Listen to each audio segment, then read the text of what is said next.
দায়িত্বপ্রাপ্ত কর্মকর্তা বসেন সপ্তাহে একদিন, সচিব বসেন মাত্র 2 দিন। যে কাজে 1 সপ্তাহ লাগতো সেটি এখন পেরিয়ে যায় কয়েক সপ্তাহ। জনসাধারণের তোপের মুখে পড়েছেন সচিবের সহকারী ও তথ্য সেবার পরিচালকরা।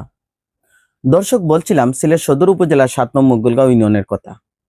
5 আগস্ট সরকার পতনের পর পেরিয়ে গেছে প্রায় 1 বছর। 14 জুলাই সরেজমিনে জানা যায়, জন্ম নিবন্ধনে অনলাইন পিনকোড আগে থাকতো তথ্য কেন্দ্র পরিচালকদের হাতে, সেটা এখন নিয়ন্ত্রণ করেন সচিব এবং দায়িত্বপ্রাপ্ত কর্মকর্তা, যার কারণে ডাটা এন্ট্রির পর বাকি কাজ তারা করেন।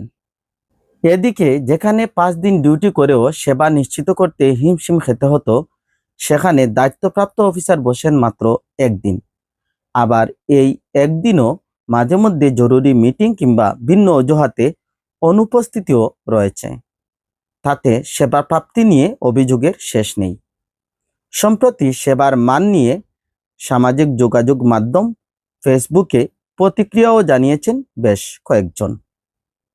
সচিবের সাথে কথা বলে জানা যায়, সপ্তাহে মাত্র 1 বা 2 দিনে উত্তরাধিকারী সনদ, ট্রেড লাইসেন্স, প্রত্যয়নপত্র, জন্ম মৃত্যু সনদ, নাম সংশোধনী, পাসপোর্টের সত্যায়ন ইত্যাদি সময় মতো নিশ্চিত করা বেশ কঠিন।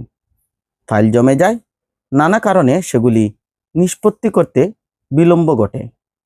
সময়ের প্রেক্ষাপটে দায়িত্বপ্রাপ্ত অফিসার যদি কমপক্ষে 3 দিন বসতেন, তবে জনসাধারণের কষ্ট একটু হলেও লাঘব হতো, এমনটি প্রত্যাশা ইউনিয়নবাসীর।